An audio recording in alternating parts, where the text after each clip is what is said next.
bigat nito kasi puro barya, tig piso, tig 5. Ayan, laman nitong vault ko. Kita nyo naman. O, di ba? So, ayan guys, tuloy pa rin tayo sa pagde-declutter ng room. Ito, kailangan ko to.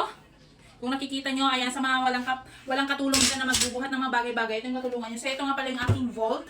Ayan, vault ko po ito and kailangan kong tanggalin dito kasi lilipat ko sa kabilang room dahil nga bukas may mag-i-install dito ng air condition namin. So, ito tatanggalin ko siya and mabigat ito dahil barya yung mga laman niya. Alam niyo naman kapag barya, mabigat! So, ito, gagamitin natin itong roller carrier. Hindi ko alam tawag yan. Basta.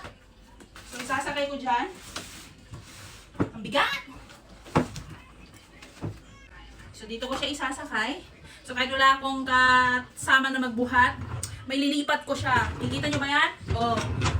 Pwede ba akong umupo? Hilahin nyo ako! Gusto ko sumakay dito! Char. So, tara. Yan. Nyeng. Oh, ha? Lilipat ko dun sa kabilang kwarto muna pansamantala. Ang bigat nito guys, pero kita nyo naman. Suabing suabe. Okay, so dito muna siya. Alright. Kwarto dito ng anak ko, so wala naman siya. So, dyan muna siya. So, ito kung kailangan niya rin ng ganito guys, nandito lamang sa aking yellow basket ha. Bakal ito na matibay. O, 4 yung gulong. Kita nyo naman, kahit sumakay ako kanina, kayang-kaya niya ako. O, di ba? Mag-check out na. Kailangan nyo yan dahil clumsy kayo at wala kayong katulong palagi na magbuhat ng mga bagay-bagay.